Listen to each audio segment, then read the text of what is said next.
When Soviet forces liberated the Ravensbrück concentration camp in April 1945, they found medical records that German physicians had meticulously maintained. These documents detailed procedures performed on imprisoned women with the clinical detachment of laboratory notebooks. The entries listed names, dates, and experimental protocols with no acknowledgement that the subjects were human beings. 4 Jewish women caught in the Nazi machinery of extermination. Survival meant enduring calculated cruelty that combined ancient hatreds with modern bureaucratic efficiency. On September 15, 1935, the Nazi regime passed legislation that fundamentally altered the legal status of Jewish citizens in Germany. The Nuremberg laws created a two-tiered system that stripped Jews of citizenship rights. Jewish women found themselves particularly vulnerable, caught between traditional misogyny and racial persecution. The law for the protection of German blood prohibited marriages and sexual relations between Jews and German citizens.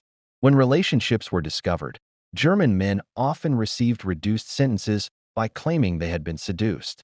Jewish women faced imprisonment, public humiliation, and deportation to concentration camps. These laws created a category of person who existed outside legal protection. German courts could not hear cases brought by Jews. Police could arrest Jewish citizens without warrant. Jewish women who reported assaults found themselves ignored or accused of making false allegations. By 1938, this legal framework had expanded across occupied Europe, affecting millions of women. When German forces occupied Poland, France, and the Soviet Union, Jewish women immediately became targets with no recourse to justice. The railway platform at Auschwitz-Birkenau was designed to process thousands of arrivals simultaneously. When transport trains pulled into the station, SS officers conducted what they termed selection. This process determined who would enter the camp as forced labor and who would be murdered immediately in the gas chambers. Dr. Joseph Mengele, the camp's chief physician, often conducted these selections personally. Witnesses reported that he appeared in an immaculate uniform, sometimes whistling classical music as he gestured deportees to the left or right. The elderly went immediately to the gas chambers. Young children accompanied their mothers to death. Pregnant women faced automatic execution. Young, healthy-looking women between roughly 15 and 35 might be selected for labor. Their heads were shaved completely. Guards confiscated all personal possessions. They were tattooed with identification numbers on their left forearms, transforming them from persons into inventory. Camp administrators conducted regular reviews of prisoners, sending those who became too weak to the gas chambers. Survival required hiding illness, working while sick, and maintaining an appearance of health even while starving. Ruth Elias, a Czech Jewish woman, later testified about her experience. She was 19 when she arrived in late 1943. Despite being 7 months pregnant, she managed to hide her condition during selection. When authorities discovered her pregnancy, Mengele ordered that she deliver the child, but then forbade anyone from feeding the infant. The baby starved to death over 8 days while Ruth was forced to watch. Ravensbrück, located 90 kilometers north of Berlin, was the largest concentration camp created specifically for women. Between 1939 and 1945, approximately 130,000 women passed through its gates. The camp became a center for medical experimentation, with Jewish women frequently selected as unwilling subjects.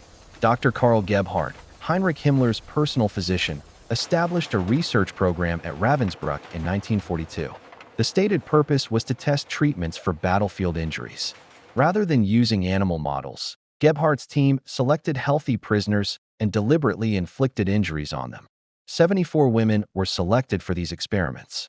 The doctors made deep incisions in their legs, deliberately contaminating the wounds with bacteria, glass shards, and with splinters to simulate battlefield conditions. They then tested various drugs, documenting which infections proved fatal. Many subjects died. Those who survived were left with permanent disabilities. Sterilization experiments represented another category of medical abuse. Dr. Karl Klauberg developed a method of sterilizing women by injecting caustic chemicals directly into the uterus and fallopian tubes. The procedure caused excruciating pain and often resulted in sepsis and death. Klauberg performed these experiments on hundreds of Jewish women, documenting his methods with the goal of developing mass sterilization of entire populations.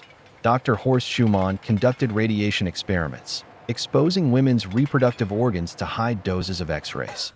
The women suffered severe burns, internal damage, and radiation sickness. Most became permanently sterile. Many developed cancers years later from the radiation exposure. As the German war effort intensified, the regime established hundreds of forced labor camps across occupied territories. Jewish women who survived selection at death camps often found themselves transferred to these facilities, where they worked producing ammunition and weapons. The conditions combined brutal working hours with exposure to toxic chemicals that slowly poisoned the workers. At the Hazig Ammunition Works in Skarżysko-Kamienna, Poland, approximately 25,000 Jewish prisoners worked in 3 separate camps. Camp C, where prisoners handled picric acid used in explosives, became known as the Yellow Camp because the chemical turned workers' skin bright yellow. The acid soaked through inadequate protective gear. Workers breathed it as dust. It entered the body through skin, lungs, and the digestive system. Picric acid poisoning caused symptoms that worsened over time. The skin turned yellow, then jaundiced. Hair fell out in clumps. Internal organs suffered damage, particularly the liver and kidneys. Workers experienced severe abdominal pain and bloody diarrhea. Those who collapsed were shot or sent to death camps. The only way to survive was to continue working while poisoned. Women at the Skoda munitions factory in Czechoslovakia assembled artillery shells while exposed to TNT dust. The chemical caused aplastic anemia, destroying the bone marrow's ability to produce blood cells. Workers became progressively weaker as their bodies lost the capacity to carry oxygen or fight infections. The 12-hour shifts, 7 days per week, left no time for recovery.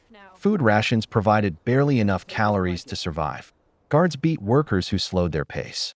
The combination of malnutrition, exhaustion, toxic exposure, and physical abuse meant that life expectancy in ammunition factories was measured in months. In 1942, Heinrich Himmler ordered the establishment of brothels in 10 concentration camps. The official justification claimed that providing sexual services would increase productivity among male prisoners. In reality, the system created another layer of exploitation, with women forced into sexual slavery under threat of death. Camp administrators selected women based on specific criteria.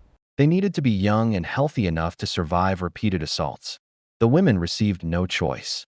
Guards simply appeared at their barracks and ordered them to report to the brothel barracks, threatening execution if they refused. The brothels operated on a schedule that treated women as machinery. Male prisoners who had earned sufficient work credits received tickets allowing them access. Each woman was forced to service multiple men per evening, with guards enforcing quotas.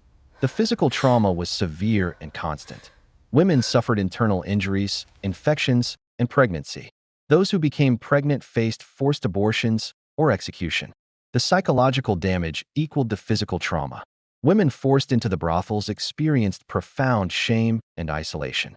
Other prisoners sometimes viewed them with contempt, not understanding that they were victims rather than willing participants. When Allied forces liberated Nazi concentration camps in 1945, the world confronted visual evidence of atrocities that defied comprehension. But the full extent of what Jewish women had endured remained partially hidden, both because many did not survive to testify, and because those who did survive often could not speak about the most intimate violations they had suffered.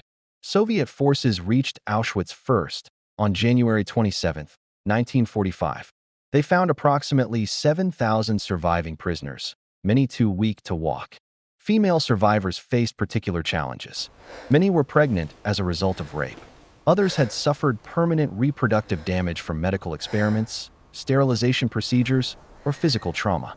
Dr. Gisela Perl, a Jewish gynecologist who survived Auschwitz, later testified about her work in the camp. Unable to provide proper medical care, she had secretly performed abortions to save women from Mengel's experiments and executions of pregnant prisoners. After liberation, she immigrated to America and dedicated her life to helping women who wanted children, countering the Nazi attempts to destroy Jewish families. This historical record forces recognition of how the Nazi regime industrialized cruelty, applying bureaucratic efficiency to the destruction of human dignity. The medical experiments, the forced labor, The brothel system were My name is carefully Jenna. organized programs I am the designed to only one extract left with my maximum family. utility from victims before I want killing to them. tell you what happened. Jewish women trapped in this machinery faced abuses that combined ancient prejudices with modern methods of control and exploitation. The liberation of the camps ended the immediate threat but could not erase the trauma. Survivors carried physical scars, psychological wounds, and memories that no amount of time could fully heal. The women who testified at trials or later shared their stories demonstrated extraordinary courage, forcing the world to acknowledge truths that many preferred to ignore. Their voices ensure that history remembers not just statistics and dates, but the individual human cost of industrialized hatred.